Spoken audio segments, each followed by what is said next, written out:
Guys আমি নিজেই কিন্তু অবাক হয়ে গেছি, আমি 70+ মাইলেজ পাইলাম। এবার তেল দেওয়ার পালা, নাই কিচ্ছু নাই। তো আজকের এই ভিডিওতে আমি সুজুকি জিক্সার মনোটন এই বাইকটার মাইলেজ টেস্ট করব। টেস্ট করলেই বোঝা যাবে যে আসলে 1 লিটারে কতটুকু যাবে। আর কাজ হবে না ওরে তেল দিয়ে, তার কারণ সে আমারে অনেক দূর নিয়ে আসছে। মনোটন বাইকটার এই জিনিসটা আমার কাছে ভালো লাগে না যে তেলের ট্যাঙ্কের মুখটা খুললে একদম পুরোটাই খুলে আসে। ট্রিপ বিটা এখন আমি 0 করে নিতেছি। কত কিলো রাইড করা যায় আর আমার বাইকের মাইলেজ কত দেয়। সবচেয়ে বেশি পছন্দের বাইক হচ্ছে এই সুজুকি জিক্সার মনোটন। এটা দেখুন আমি এখন চালাইছি হচ্ছে 17 কিলোমিটার। এটা কিন্তু একদম অসম্ভব একটা মাইলেজ আমি পাচ্ছি আমার বাইক থেকে, এটাই সত্য। তো হেই গাইস, আসসালামু আলাইকুম, আশা করছি আপনারা সবাই অনেক ভালো আছেন। তো গাইস, মোটোব্লগ করার পর আমি সব থেকে বেশি কমেন্ট পাইছি হচ্ছে আমার বাইকের মাইলেজ টেস্ট ভিডিও করার জন্য। তো আজকের এই ভিডিওতে আমি সুজুকি জিক্সার মনোটন এই বাইকটার মাইলেজ টেস্ট করব, দেখব 1 লিটার তেল দিয়ে কত কিলোমিটার রাইড করা যায়। তো গাইস, আজকের ভিডিওটা যদি আপনারা শুরু থেকে শেষ পর্যন্ত দেখেন তাহলে একদম অথেন্টিক একটা আইডিয়া আপনারা পেয়ে যাবেন যে সুজুকি জিক্সার মনোটন এই বাইকটা 1 লিটার তেলে কত কিলো চলে। তো আমার বাইকের রিজার্ভে তেল ছিল, তেল শেষ। তো বাইক এখন কিন্তু ধাক্কাধাক্কি শুরু হয়ে গেছে। তো বাইক আর চলতেই যাচ্ছে না, কখন জানি বন্ধ হয়ে যায়। তো বন্ধ হইলেই আমি নতুন করে তেল উঠাবো, এর আগে না। তো এই যে ধাক্কাইতেছে, অনেকক্ষণ থেকেই ধাক্কাইতেছে। মানে গাইস, আমি ভিডিওটা বানাইতে চাইতেছি কালকে থেকে। আমার বাইকের রিজার্ভে তেল, আমি তেল ভরি নাই যে তেল শেষ হইলেই ভিডিও দেব। এজন্য বোতলে করে তেল নিয়ে আসছি মাইলেজ টেস্ট করার জন্য। তো বাইক এখন পর্যন্ত কিন্তু চলতেছে, যত দূর যাই যাক একদম শেষ করে ট্রিপটাকে 0 বানিয়ে আপনাদের দেখাবো আসলে 1 লিটার তেলে কতটুকু রাইড করা যায়। তো এটা কিন্তু অনেক ভালো মাইলেজের একটা বাইক, অনেক ভালো মাইলেজ দেয় সুজুকি জিক্সার মনোটন, এটা আমরা সবাই জানি। কিন্তু তারপরেও আজকে অথেন্টিক, একদম অথেন্টিক একটা রিভিউ আপনাদের দেওয়ার চেষ্টা করব যে আসলে 1 লিটার তেলে এই বাইকটা কত দূর যায় বা কত কিলোমিটার রাইড করা যায়। বাইক এখন পর্যন্ত চলতেছে, আমি বুঝতেছি না এটার তেল আরও কোথায় কোথায় আছে। বাইকটা একদম বন্ধ হবার পর আমি বাইকে তেল উঠাবো আর দেখব যে আসলে কত কিলো যায়। এই যে দেখুন গাইস, আরপিএম কিন্তু খুব লাফাইতেছে, কিন্তু বাইক যাইতেছে না। মানে তেল একদম শেষের পথে গাইস। এইবার শেষ, এবার নিশ্চিত শেষ, এইবার নিশ্চিত শেষ। আর কাজ করতেছে না থ্রোটল, আমি থ্রোটল দিতেছি কিন্তু কাজ করতেছে না। এবার বন্ধ হয়ে যাবে। দেখি গিয়ার কমায় দেই, না আর কাজ হবেই না।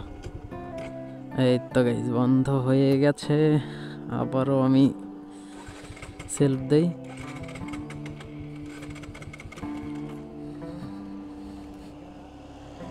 আবারও সেলফ দিতেছি।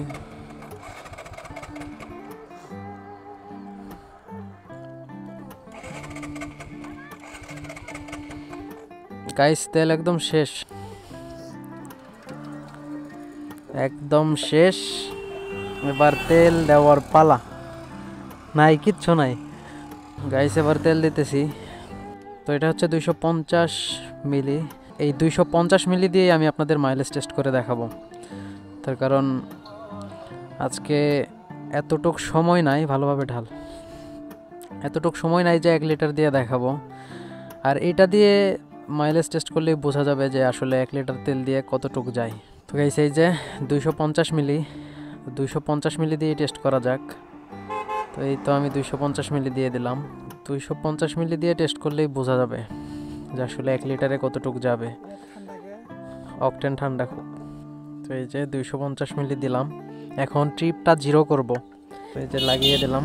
মনোটন বাইকটার এই জিনিসটা আমার কাছে ভালো লাগে না যে তেলের ট্যাঙ্কের মুখটা খুললে একদম পুরোটাই খুলে আসে। তো গাইস, তেল উঠাইলাম। এবার ট্রিপ এতে আছে, ট্রিপ বিটা এখন আমি 0 করে নিতেছি। তো এই যে দেখতে পারতেছেন ট্রিপ বি, এটা কিন্তু এখন 0 করে নিলাম। এবার দেখব কত কিলো যায়। তো এই যে বাইক স্টার্ট করে নিলাম, তো এখন চলবো। 250 দিয়ে এজন্যই টেস্ট করতেছি মাইলেজ, তার কারণ একই কথা। তো এখানে যদি আমি হাফ লিটার বা 1 লিটার উঠাইতাম ভিডিওটা অনেক লং হয়ে যাইতো। তো 250 মিলিকে 4 গুণন করলে কিন্তু 1 লিটারই হয়। তো সেটার হিসাব পরে বের করতেছি, আগে দেখা যাক কত কিলো যায়। মাত্র আমার বাইক চলছে হচ্ছে এখন, মানে ট্রিপটা 0 করার পর 1 কিলোমিটার চললো, কিন্তু আসলে দেখি কতক্ষণ চালানো যায়। 250 মিলি দিয়ে 250 মিলি দিয়ে চালাই আমি আপনাদের 1 লিটারের হিসাবটা বের করে দেব, যে 1 লিটারে আসলে কত কিলো রাইড করা যায়।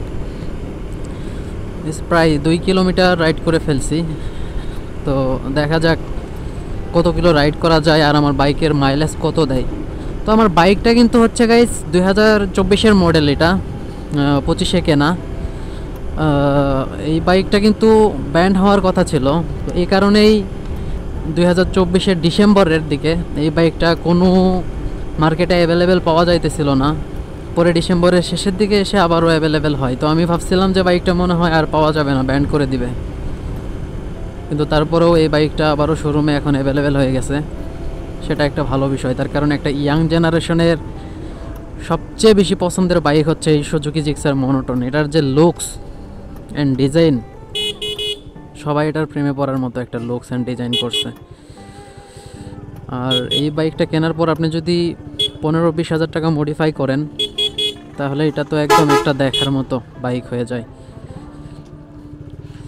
2025 সালে এসেও এই বাইকটা কিন্তু খুবই বিক্রি হচ্ছে। অনেকে বলতেছে যে হিরো এক্সট্রিম 125 আর ওইটা বেটার হইতো, কিন্তু আমি বলবো কখনো না। একটা 125 সিসির বাইক আর 155 সিসির বাইকের মধ্যে আকাশ পাতাল তফাৎ আছে। ওইটাতে না থাকে এবিএস। তো ভিডিও ছেড়ে কেউ যাবেন না, আসছি একটু পর। তো গাইস, মাত্র 250 মিলি তেল দিয়ে আমি দেখুন 15 কিলো রাইড করে ফেলছি। তো এতক্ষণ কিন্তু আমি ভিডিও অন করি নাই, ভিডিও স্টপ করে রেখে বাইকটা আমি রাইড করলাম, যে কিছুক্ষণ চালানো হোক আগে। তো 10 কিলো যখন রাইড করলাম তখন আমি ভাবলাম যে ভিডিওটা মনে হয় আর করতে পারতেছি না, তার কারণ বাইক মনে হয় বন্ধ হয়ে যাবে, এরকমটা ভেবেছিলাম। কিন্তু অবিশ্বাস্য হলেও এটাই সত্যি যে আমি বাইকটা 15 কিলো 500 মিটার চালাইছি, এখন পর্যন্ত বাইকটা আমার চলতেছে, এখন পর্যন্ত তেল শেষ হয় নাই। তো আমি আপনাদের আগেই বলেছিলাম যে আজকের ভিডিওটা সম্পূর্ণ দেখলে একটা অথেন্টিক রিভিউ পাবেন যে জিক্সার মনোটন বাইকটা আসলে 1 লিটার তেলে কত কিলো চলে, মানে নতুন বাইক। তো এখন পর্যন্ত বাইকটা আমি রাইড করলাম হচ্ছে 16 কিলোমিটার, এই দেখুন 16 কিলোমিটার, কিন্তু তারপরও বাইকটা আমার চলতেই আছে। মানে গাইস মনে হচ্ছে যে তেল শেষ, এখন একটু মানে করতেছে, আপ ডাউন করতেছে। এই যে হয়তো বা খেয়াল করতে পারতেছেন, মানে আমি থ্রোটল দিতেছি কিন্তু বাইকটা যাইতেছে না। তো বাইক এখন খুব ধাক্কাইতেছে, কিন্তু তারপরেও চলতেছে। চলুক, দেখা যাক আসলে কত কিলো চালানো যায়। এখন প্রচুর ধাক্কাইতেছে, মনে হইতেছে যে আর চলবেই না, বন্ধ হয়ে যায় একটা ভাব, কিন্তু তারপরেও আমি চালাবো। আমি কিন্তু থ্রোটল ফুল দিয়ে রাখছি, তো আপনারা দেখতে পারতেছেন আরপিএম কিন্তু এখানে শুধু লাফালাফি করতেছে, কিন্তু বাইক সেরকম চলতেছে না। গাইস, অবশেষে বাইক বন্ধ হয়ে গেছে। তো আমি আবার সেলফ দেব, তার আগে বাইকটাকে একটু শোয়াইয়ে নেই, তার কারণ কাত করলে নাকি নলের অনেকটা তেল ইঞ্জিনের দিকে যায়।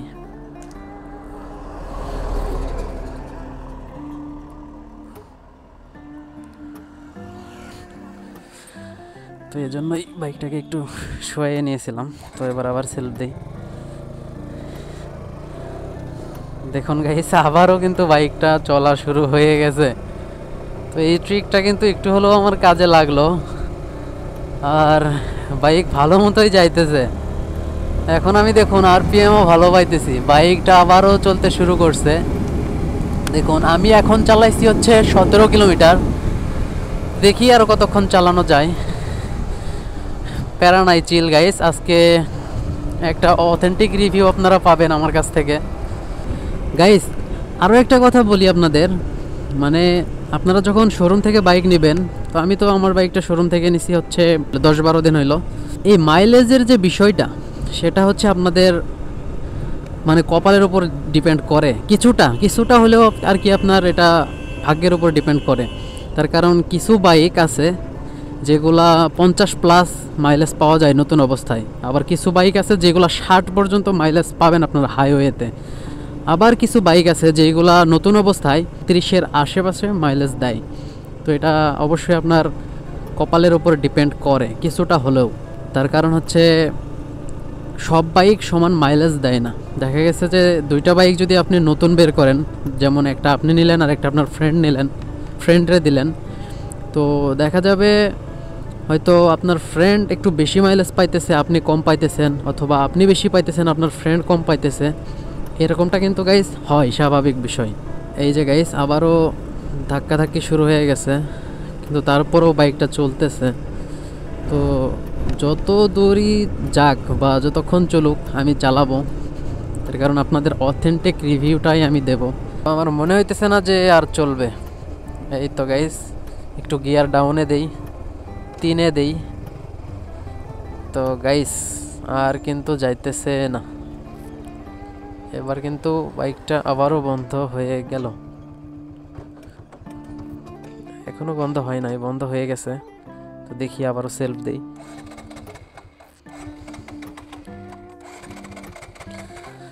না গাইস আর কাজ হবে না ওরে তেল দিয়ে, তার কারণ সে আমারে অনেক দূর নিয়ে আসছে। দেখুন 19 কিলোমিটার ট্রিপটা কিন্তু আমি 0 করে রেখেছিলাম। এই যে ট্রিপ বি, ভিডিওর শুরুর দিকে আমি বলেছিলাম যে ট্রিপ বিটা 0 করে নিই। তো 19 কিলোমিটার 250 মিলি দিয়ে আমি চালাইতে পারছি। তো এখন আমি এটাকে একটু ক্যালকুলেট করে দেখি। 19 গুণন 4, এই যে দেখুন গাইস 76 কিলোমিটার। তো গাইস এটা কিন্তু একদম অসম্ভব একটা মাইলেজ আমি পাচ্ছি আমার বাইক থেকে, এটাই সত্য। এর আগে আমি একটা ভিডিও মানে মেক করতে চাইছিলাম, তো সেখানে আমি দেখছিলাম যে 70+ আমি মাইলেজ পাইতেছি। তো এটা কিন্তু গাইস একদম নতুন অবস্থায়, আমার বাইকটা কেবলমাত্র 400 কিলোমিটার রান করছি আমি। কিন্তু আপনারা এর থেকে একটু কম পাবেন মাইলেজ। তার কারণ হচ্ছে আমি যে মাইলেজটা আপনাদের বললাম, যে ভিডিওটা আপনাদের দেখাইলাম, তো এটা কিন্তু শুধু আমি মানে হাইওয়েতে বাইকটা রাইড করে দেখাইছি, ঠিক আছে। তো আপনারা যদি হাইওয়ে ছাড়া গ্রামের রাস্তায় বা বারবার ব্রেকিং করে করে যদি আপনারা করেন, মাইলেজ টেস্ট করেন, তাহলে সেই ক্ষেত্রে কিন্তু আপনারা মাইলেজ অনেকটাই কম পাবেন। তো এখন আমার কাছে তেল আছে, আমি বোতলে করে তেল নিয়ে আসছি। তো এখন আমি বাইকের তেল ভরে আবারও চলা শুরু করব। তো গাইস আমি নিজেই কিন্তু অবাক হয়ে গেছি যে আমি 70+ মাইলেজ পাইলাম আমার বাইক থেকে। এটা কিন্তু গাইস একদম অবিশ্বাস্য। এটা আমি যেটা বললাম যে এটা হাইওয়ের ক্ষেত্রে, তো হাইওয়ে দেখেই কিন্তু আমি এত মাইলেজ পাইছি, নয়তো কিন্তু আমি এত মাইলেজ পাইতাম না, এটা সত্যি। কিন্তু আপনারা গ্রাম এলাকায় যদি রাইড করেন তাহলে কিন্তু আপনারা কখনোই এত মাইলেজ আশা করবেন না। তো পরবর্তীতে আবারও মাইলেজ টেস্টের ভিডিও আসবে, সেটা যখন আমার বাইকটা 1000 কিলোমিটার প্লাস রাইড করা হবে তখন দেব। তো সেই ভিডিওগুলো এবং বাইক বিষয়ে ইন্টারেস্টিং ভিডিওগুলো যদি আপনারা মিস না করতে চান তাহলে অবশ্যই চ্যানেলটিকে সাবস্ক্রাইব করে রাখবেন। গাইস আজকে এ পর্যন্তই, দেখা হচ্ছে পরবর্তী ভিডিওতে। ভিডিও ভালো লাগলে লাইক করবেন, চ্যানেলে নতুন হলে সাবস্ক্রাইব করবেন। সবাই ভালো থাকবেন, সুস্থ থাকবেন, আল্লাহ হাফেজ।